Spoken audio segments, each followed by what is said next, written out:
일어나, 일어나, 다시 한번 해보는 거야. 일어나, 일어나, 봄의 새싹들처럼.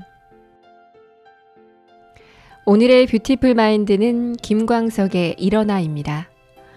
이 곡은 1994년 김광석 씨의 네 번째 음반에 수록된 곡으로 밝고 희망적인 노래입니다. 현실이라는 벽에 부딪혀 좌절하는 사회인들의 지친 마음을 달래주고 힘들지라도 다시 일어나는 힘을 주는 곡으로 많은 사람들의 사랑을 받았습니다. 삶을 살다 보면 매 순간순간 한계에 부딪히는 때를 만나곤 합니다. 모든 것이 나에게 불리한 것처럼 보이고 앞으로 나아가는 게 불가능한 것처럼 보입니다. 어떤 사람들은 그런 어려운 순간을 만나면 좌절하고 주저앉기도 하죠. 그러나 또 어떤 사람들은 어렵고 고통스러운 순간을 오히려 성공을 위한 밑거름으로 바라보고 다시 나아가기를 반복합니다. 전구가 처음 발명될 때는 1835년이었습니다. 하지만 그것이 최초로 상업적인 성공을 거둘 만한 수준으로 발전하기까지는 40년이 넘는 시간이 필요했는데요. 그동안 여러 차례 개량을 거쳤지만 그나마 의미가 있는 수준의 제품은 1875년 스완이라는 영국 화학자가 개발한 백열등이었습니다. 스완도 그 백열등을 개발하기 위해 15년 동안 수백 번의 실험을 반복했고 우리가 잘 알고 있는 에디슨도 그의 경험을 바탕으로 전구에 적합한 필라멘트를 발견하기까지 수많은 실패를 거듭했습니다. 에디슨의 유명한 말이 있습니다. 나는 실패한 적이 없습니다. 나는 효과가 없는 1만 가지 방법을 방금 발견했을 뿐입니다.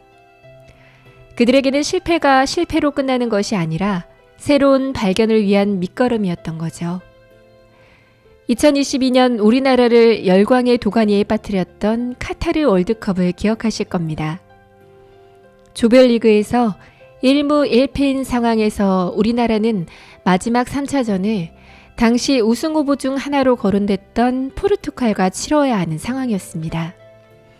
물론 우리나라 국민들은 승리를 염원했지만 한편으로는 포르투갈을 상대로는 저도 당연하다는 마음이었습니다. 전 세계 외신들도 포르투갈의 승리를 점쳤습니다. 그러나 우리나라가 포르투갈을 2대1로 역전하며 대이변을 일으켰고 동시에 16강까지 진출하는 기적을 연출했습니다. 그때 우리나라 언론에서 대서특필하며 하나같이 사용한 문구가 바로 중요한 것은 꺾이지 않는 마음이었습니다.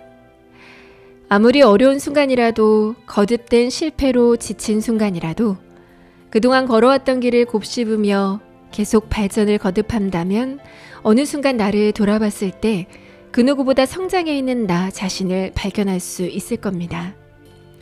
또다시 주저앉고 싶은 순간이 찾아와도 또 때론 주저앉았을지라도 다시금 나아간다면 봄에 다시 피어오르는 새싹처럼 희망을 찾고 바라던 열매를 맺을 수 있을 겁니다.